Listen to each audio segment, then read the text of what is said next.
Bismillahirrahmanirrahim. Assalamualaikum warahmatullahi wabarakatuh. Alhamdulillahillazi anzalal Qur'an hudalil mu'minin. Asyhadu an la ilaha illallah lahul malikul mubin. Wa asyhadu anna Muhammadan abduhu wa rasuluhu wa khataman nabiyyin. Allahumma salli wa sallim ala sayyidina Muhammad wa ala ali wa ashabi ajmain. Ma'asyiral muslimin rahimakumullah, saudara-saudara pemirsa dimanapun Anda berada yang kami muliakan. Alhamdulillah, segala puji bagi Allah Subhanahu wa ta'ala. Alhamdulillah, pertama kita bersyukur kepada Allah Subhanahu wa ta'ala, di mana salah satu doa kita telah Allah ijabah. Di mana sebelum memasuki bulan Ramadan, kita dulu pernah berdoa agar umur kita disampaikan di dalam bulan suci Ramadan. Dan alhamdulillah, doa yang kita minta kepada Allah Subhanahu wa ta'ala untuk disampaikan dalam bulan Ramadan hari ini telah Allah ijabah. Dan kita juga berharap di samping umur kita sampai di bulan suci Ramadan, mudah-mudahan Allah juga beri kekuatan kepada kita untuk mampu melaksanakan apa-apa yang Allah perintahkan dalam bulan suci Ramadan. Bisa jadi jemaah umur kita sampai, tapi kita tidak punya kemampuan untuk melaksanakan apa-apa yang Allah perintahkan di dalam bulan suci Ramadan. Atau yang lebih celakanya, ya, kita umur kita sampai tapi tidak mampu. Yang lebih disayangkan, ada di antara kita yang kadang-kadang dia sanggup tapi sayang umurnya tidak sampai di bulan suci Ramadan tahun ini. Mudah-mudahan siapapun mereka atau keluarga kita, mudah-mudahan Allah tempatkan dari tempat yang mulia di sisinya. Hadirin jamaah sekalian, saudara pemirsa dimanapun Anda berada, baiklah, di sini kami ingin menyampaikan sedikit tentang tausiah kita pada kali ini, yaitu tentang perintah di bulan suci Ramadan atau pesan-pesan yang Allah sampaikan baik secara tersirat maupun tersurat di dalam perintah bulan suci Ramadan itu sendiri. Di dalam Quran jelas, dan kita sering mendengar ayat ini, kalau Allah memerintahkan kita untuk berpuasa, seperti di dalam Al-Quran surat Al-Baqarah, di mana Allah mengatakan Bismillahirrahmanirrahim, Ya ayyuhallazina amanu kutiba alaikumusiyam kama kutiba alal ladzina min qablikum la'allakum tattaqun. Di dalam ayat ini jelas sekali, sesungguhnya Allah memerintahkan kepada kita, wahai orang-orang beriman, diperintahkan kepada engkau, diwajibkan kepada kalian untuk melaksanakan ibadah bulan suci Ramadan, puasa di bulan suci Ramadan, la'allakum tattaqun. Target akhir kita, semoga kalian menjadi orang-orang yang bertakwa. Jemaah, di sini ingin kami sampaikan sedikit. Di dalam perintah ini ada dua yang ingin Allah sampaikan kepada kita. Pertama, Allah ingin menyampaikan perintah langsung. Yang kedua, ada perintah yang tidak langsung. Perintah langsung di mana Allah mewajibkan kepada kita untuk melaksanakan ibadah bulan puasa atau perintah puasa Ramadan saat ini. Itu perintah yang Allah sampaikan secara langsung kepada orang-orang beriman. Kemudian juga secara tidak langsung ada perintah tidak langsung, di mana Allah memerintahkan kepada kita untuk beriman dulu sebelum kita melaksanakan bulan atau perintah puasa itu sendiri. Ada perintah yang tidak langsung, ini perintah untuk beriman. Ini yang lebih dulu, wahai orang-orang beriman. Jadi secara tidak langsung Allah menyampaikan, wahai manusia, berimanlah dulu sebelum kalian melaksanakan ibadah-ibadah yang Allah perintahkan kepada kita. Jemaah, dari sejarah bisa kita lihat, kalau ada perbedaan yang cukup panjang, waktu yang cukup lama antara perintah beriman dengan perintah untuk melaksanakan ibadah-ibadah yang Allah perintahkan kepada kita. Pertama, kita lihat dari sejarah, kita baca.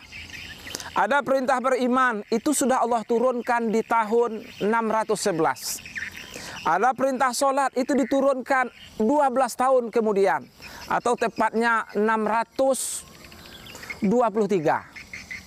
Ada perintah puasa, itu sudah 625 Masehi. Dan ada perintah haji, itu sudah 633 Masehi. Jadi kembali dari sejarah ini, kita lihat dari sejarah ini, ada waktu rentan yang cukup panjang antara perintah beriman dengan perintah untuk melaksanakan puasa. Ada waktu 15 tahun. Sebelum Allah memerintahkan untuk berpuasa, Allah menyuruh kita beriman dulu. 15 tahun sebelumnya ada perintah untuk beriman kepada Allah Subhanahu wa Ta'ala. Jadi dari sini kami ingin menjelaskan sedikit kepada seluruh pemirsa, kalau perintah dari beriman itu tentu ada sesuatu hubungan antara harus beriman dulu dengan perintah untuk melaksanakan perintah ibadah yang Allah perintahkan kepada kita. Ada hubungan kok kita harus beriman dulu. Jamaah, mari kita lihat.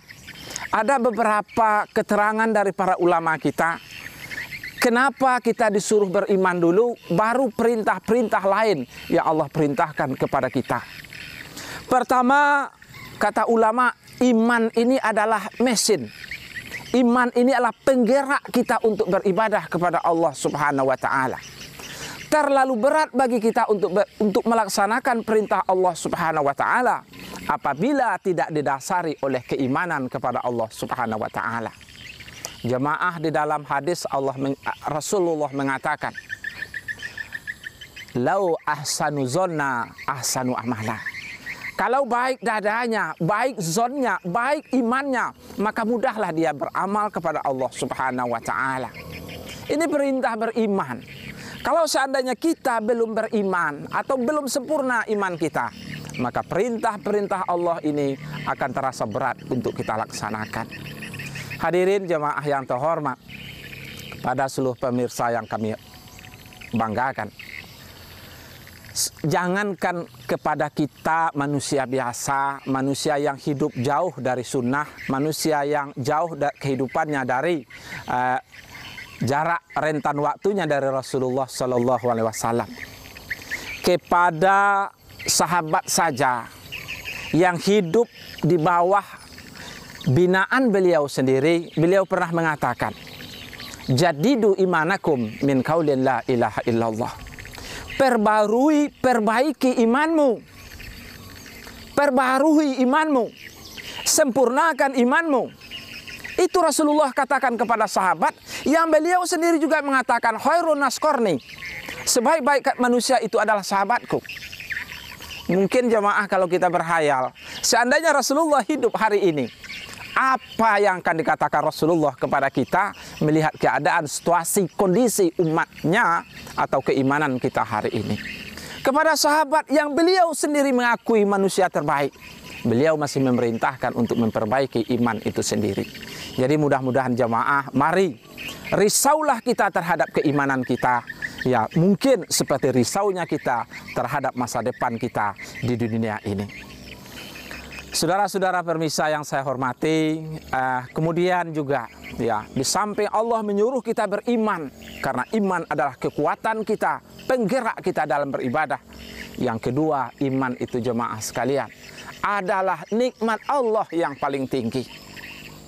Kita tahu nikmat Allah dibagi tiga. Ada nikmat iman, ada nikmat kesehatan, ada nikmat kenikmatan dunia ini. Ada nikmat iman, kata Rasulullah, afdalu a'mal imanu billah. Sebaik-baik nikmat Allah itu beriman, iman kepada Allah. Ini yang terbaik yang harus kita miliki. Kemudian yang kedua, jamaah, kesehatan. Rasulullah mengatakan terhadap kesehatan ini, ni'matani mamdunan kasiron minanas al-sehah wal furah. Ada dua nikmat yang manusia banyak lalai, yang manusia banyak mengabaikannya. Itu adalah nikmat sehat dan nikmat senggang. Dan kemudian yang terakhir, inilah kenikmatan dunia dan seluruh macam yang ada di panggung di dunia ini. Hadirin, alangkah sangat ruginya kita di saat kita mencari kenikmatan dunia yang dalam pandangan Allah sangat rendah, kita lupakan kenikmatan yang lebih besar, yaitu kenikmatan kita di akhirat nanti, yaitu kenikmatan yang hanya dapat kita gapai dengan keimanan kita hari ini. Hadirin, saudara-saudara kaum muslimin yang kami muliakan, itu perintah Allah Subhanahu wa Ta'ala untuk beriman kepada Allah Subhanahu wa Ta'ala. Iman ini jamaah, marilah kita risau bagaimana iman yang hari ini sudah tidak kita perhatikan itu semua. Itu yang pertama jamaah yang harus kita perhatikan.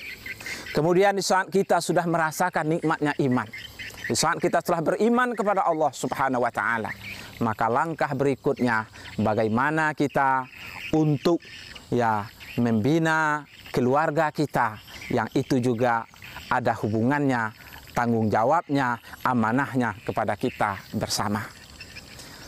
Saya ingat bagaimana Nabi Yakub alaihissalam pernah berpesan kepada anak-anaknya. Pertanyaan yang pertama yang beliau ungkapkan, yang beliau katakan kepada anak-anaknya, ma ta'budu min ba'di, wahai anak-anakku, seandainya ayahmu sudah tak ada lagi nanti nak, apa yang akan engkau sembah? Apa yang akan tempat kalian menyembah, wahai anak-anakku? Seharusnya jemaah, inilah pertanyaan yang harus kita berikan kepada anak-anak kita, kepada generasi kita, kepada orang-orang yang diamanahkan kepada kita. Kalau seandainya itu yang menjadi pikiran kita, insya Allah kita tidak akan kecewa jemaah terhadap bagaimana nasib anak-anak kita, mungkin juga bagaimana perlakuan mereka terhadap kita.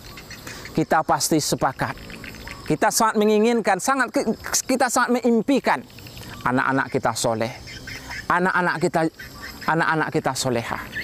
Tapi kadang-kadang jemaah, kita tidak berusaha untuk mewujudkan anak soleh dan anak solehah itu. Kita yakin jemaah, seandainya boleh memilih, kita akan memilih anak-anak soleh daripada anak-anak pintar. Kita memilih anak-anak yang solehah dibanding anak-anak yang jenius.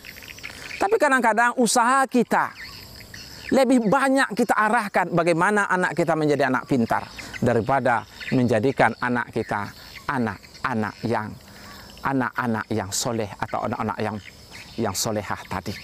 Hadirin jemaah sekalian yang saya muliakan, mungkin di dalam kesempatan ini kami sekali lagi menyampaikan kepada kita bersama, mudah-mudahan puasa Ramadan yang kita jalani ini, mari kita dasari pelaksanaannya dengan keimanan kepada Allah Subhanahu wa Ta'ala.